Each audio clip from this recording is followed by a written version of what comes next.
मैं आज भी ये बात कहता हूँ कि आईएमएफ आए या आईएमएफ नहीं आए, पाकिस्तान ग्रेजुअली डिफॉल्ट की तरफ आगे बढ़ रहा है। आईएमएफ ही ने ये कह रहा है कि जनाब आप जो हमें अपना दिखा रहे हैं कि आपके कैश इतना आएगा और इतना जाएगा, आपके पास जो प्रोजेक्शन है इसमें आपके पास राइटिंग में नहीं है कि आपके पास ये पैसा आ जाएगा। आप मुझे बताएं कि डॉक्टर साहब ने कल बयान दिया है कि वो इनके पास 100 बिलियन का डेट है और 1000 अरब के एसेट्स हैं।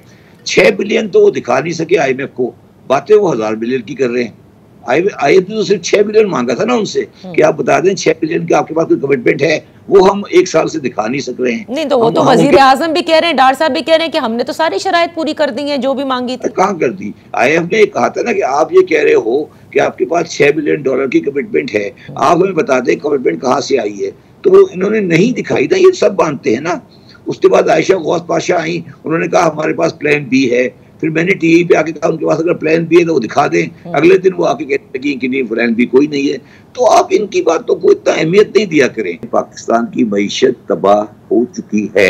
अब अगर इसके आप मुख्तलिफ बातें करें कि हम ये करेंगे, हम वो करेंगे, हम ये करेंगे, ये बेकार की बातें हैं। इन चीज़ों से अब आगे निकल के एक कौमी हुकूमत बनाना पड़ेगी जिसमें कोई अपोजिशन और नॉन अपोजिशन नहीं होगा।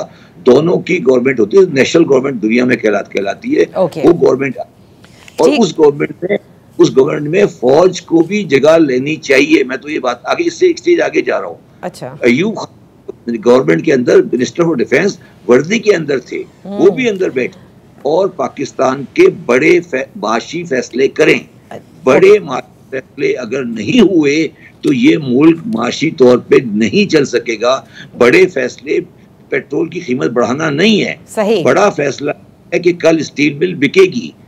बड़ा फैसला ये है कि आपको नया डैम बनाने के लिए बात करनी पड़ेगी। बड़ा फैसला है कि एनएफसी अवार्ड को चेंज करना पड़ेगा।